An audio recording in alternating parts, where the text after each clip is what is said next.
Ini ada pertanyaan juga yang menurutku agak menggelitik sih, dan ternyata dia cukup observer juga, dia cukup memperhatikan.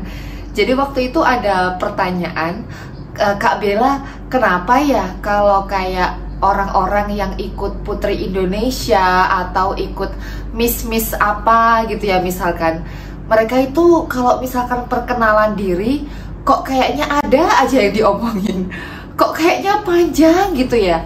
Sementara kalau misalkan aku perkenalan tuh kayak ya cuman gitu-gitu aja gitu kan. Nah, coba kita sedikit refleksi, kita sedikit flashback.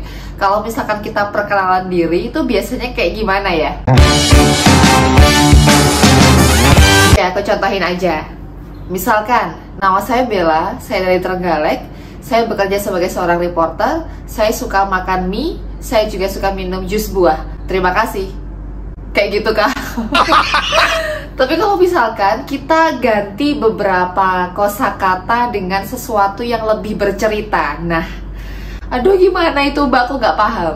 Misalkan kayak gini, kita bikin tiga sub poin yang kita bicarakan. Misalkan saya mau ngomong nama, asal, dan juga pekerjaan misalkan. Kalau tadi di awal, nama saya Bella, saya berasal dari Trenggalek, Jawa Timur, saya adalah seorang reporter. Udah, 3 gini ya. Tapi umpama nih, kita ganti asal ini dengan sesuatu yang lebih bercerita.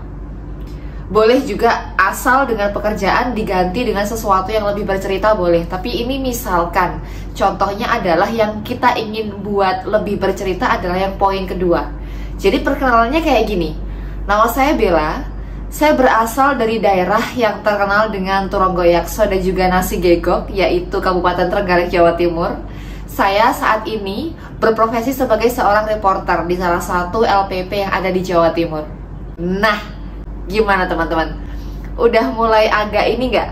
Ada bayangan nggak? Sebenarnya metode perkenalan yang pertama tadi, yang cuma nama, asal, pekerjaan itu ya, sebenarnya itu tidak salah kok, nggak salah sebenarnya. Tapi memang terkadang dalam momen tertentu, dalam situasi yang mungkin khusus gitu ya, kadang orang ketika ingin berkenalan dengan kita, dia itu mungkin momennya lebih kayak ingin, ada apa sih? Dia punya cerita apa sih? Apa yang dia bisa bagikan dari dirinya? Apa sih pengalaman dia yang bisa dia share ke kita? Jadi kalau cuman nama saya Bella, saya dari Trenggalek, saya bekerja sebagai reporter, titik gitu kan ya. Oke, mungkin di kondisi tertentu karena memang waktu perkenalannya sangat singkat, tidak banyak waktu, tidak yang bermenit-menit bahkan berjam-jam gitu ya. Oke, mungkin itu cukup representatif.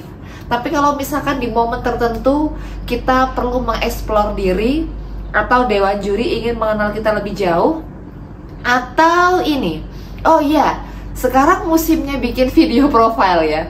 Kalau misalkan kompetisi apa, bikin video profil apa gitu kan. Nah, kan ya masa iya kalau di video yang dituntut harus beberapa menit menampilkan potensi diri, menceritakan pengalaman ataupun prestasi, masa iya cuman nama saya Bella, saya dari Trenggalek, saya seorang reporter, titik ya, masa seperti itu. Maka perlu dinarasikan dengan sesuatu yang lebih bercerita. Atau biasanya orang-orang menyebutnya teknik storytelling. Nah, itu dia. Jadi memang kadang-kadang, kenapa sih kok ngomongnya bisa banyak? Mungkin bukan banyak, tetapi dia bisa mendeskripsikan atau menarasikan satu kata itu menjadi berkata-kata yang agak panjang. Nah, itu dia. Mungkin seperti itu ya. Kita bisa ngobrol lebih lanjut nanti di kelas. Kita akan ketemu dalam waktu dekat. Jadwalnya pasti sudah diinfo ke kalian masing-masing yang sudah daftar di kelas Maestria ataupun Ala Bella School. See ya!